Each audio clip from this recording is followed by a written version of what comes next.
Alright, you're welcome back to my channel. Like I always say, don't forget to like my videos, subscribe to my channel and turn on the notification bar for more live updates. So today we are going to be looking at posting into the trial balance. Before we go into posting into the trial balance, I would like you to understand that trial balance is actually not an account, but it's a book that is used to check the arithmetic accuracy of the ledger. It is actually prepared in order for we to check if our entries in the ledger are actually correct. So in a trial balance, we have a debit side and we have a credit side. Now, every expenses, everything that reduces the value of what we have in the organization goes into the debit side, and every revenue or income goes into the credit side. And at the end of the day, the aim is to check if our account balance, if we have the correct sums. Now, if we go into the questions as given, say enter the following transactions in the trial balance of ABC Enterprise for the year ended 31st/12/2020. We have our sales. Now, sales increases our revenue and sales goes into the credit side. So we are going to start our posting. Under our particulars, we have sales. Sales is 32,225. Then we have purchases. Purchases reduces the value of what we have. So purchases goes to the debit side. We have 8,625. Then the third one, we have account receivable. Now, let me give a brief explanation of the terms account receivable and account payable.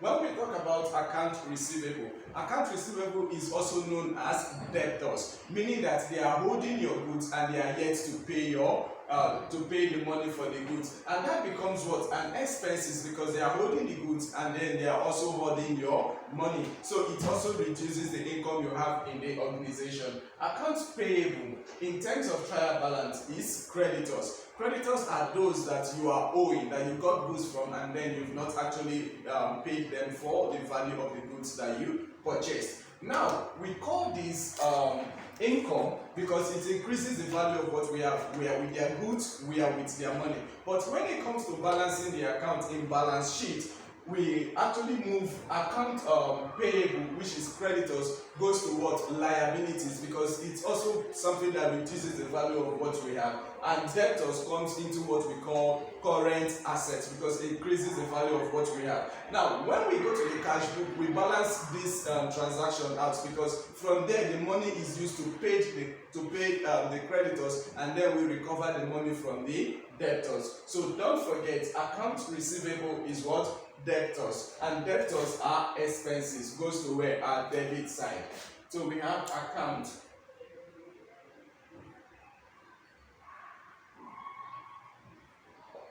receivable is 11,600. Then we have account payable, which are our creditors. Now, creditors goes to the credit side.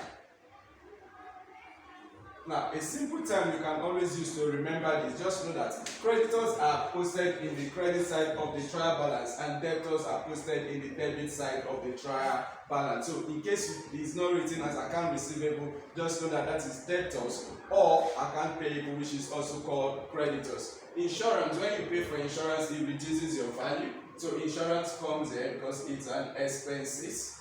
So insurance is 6,000. Then we have advertising expenses. Advertising 2,500. Then we have service revenue. Revenue is income, so it goes to our credit side.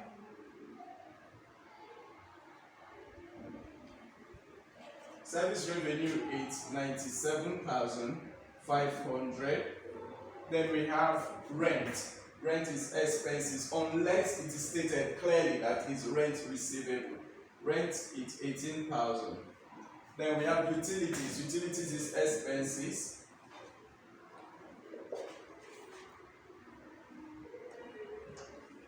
Then we have wages. Wages is expenses. Our wages is 75,000. Now I'm going to close. This is a trial balance, so you are not balancing. So at the end of the day, what we have on the credit side must be the same thing with what we have on the debit side. So I'm going to do my calculation. I have 32,225 plus 4,000 plus 97,000. Sorry, 32,225 plus 4,000 plus 97,500. That will give us a total of 133,725 from our credit balance. So if I come to my debit balance, I have 8,625 plus 11,600 plus 6,000 plus 2,500 plus 18,000 plus 75,000. That would give us 133,725. Now we see that we have the same debit and credit balance. That brings us to the end of our class for today. So what do you do? Remember to like my videos, subscribe to my channel, and turn on the notification bar for more live updates. Thank you.